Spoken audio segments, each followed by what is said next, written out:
இது யாருக்கும் எதிரானது இல்லை. மக்கள் தொகை அடிப்படையில் நாம இடஒதுக்கீடு செஞ்சிருந்தோம்னா 39 இருந்து தமிழகத்தினுடைய எம்பிக்கள் எண்ணிக்கை 31க்கு வந்திருக்கும். 8 நாம் இழந்திருப்போம். அதற்கெல்லாம் மதிப்பளித்து தான் மத்திய அரசு மக்கள் தொகை அடிப்படையில் நாங்க செய்யல.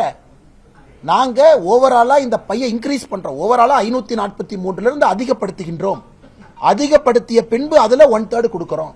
எப்படி அதிகப்படுத்துறோம்?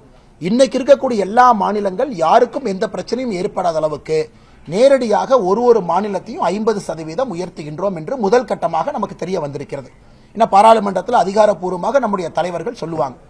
அப்படி இருக்கும் பொழுது தமிழகத்தினுடைய எம்பிக்களுடைய எண்ணிக்கை 39 இருந்து 59 வரைக்கும் போறதுக்கான வாய்ப்பு இருக்கு. கேரளா 20 இருந்து 30 வரை போறதுக்கான வாய்ப்பு இருக்கு. மக்கள் தொகை அடிப்படையில் செய்யாம எல்லோரையும் ஒரு மனதோடு ஒரு நேர்கோட்டு பாதையிலே மத்திய அரசு எடுத்து செல்ல வேண்டும் என்று நினைக்கும் பொழுது எதற்காக பொய்யை பேசி மக்களிடம் அச்சத்தையும் பயத்தையும் முதலமைச்சர் கிரியேட் பண்றாரு? அது மட்டுமல்ல, 1960 தமிழ்நாடு பார்க்கும்.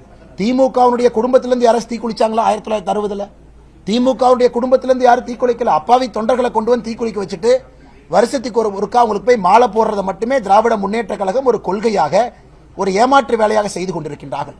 ஆனால் முதலமைச்சர் தமிழக மக்களை, பாரத பிரதமர் நரேந்திர மோடி அவர்களை அச்சுறுத்தக்கூடிய அந்த விஷயத்தை உடனடியாக அவர் நிறுத்தணும். இதெல்லாம் முதலமைச்சருக்கு தேவையில்லாத வேலை. ஆக்கப்பூர்வமா யோசனை இருக்கா சொல்லுங்க.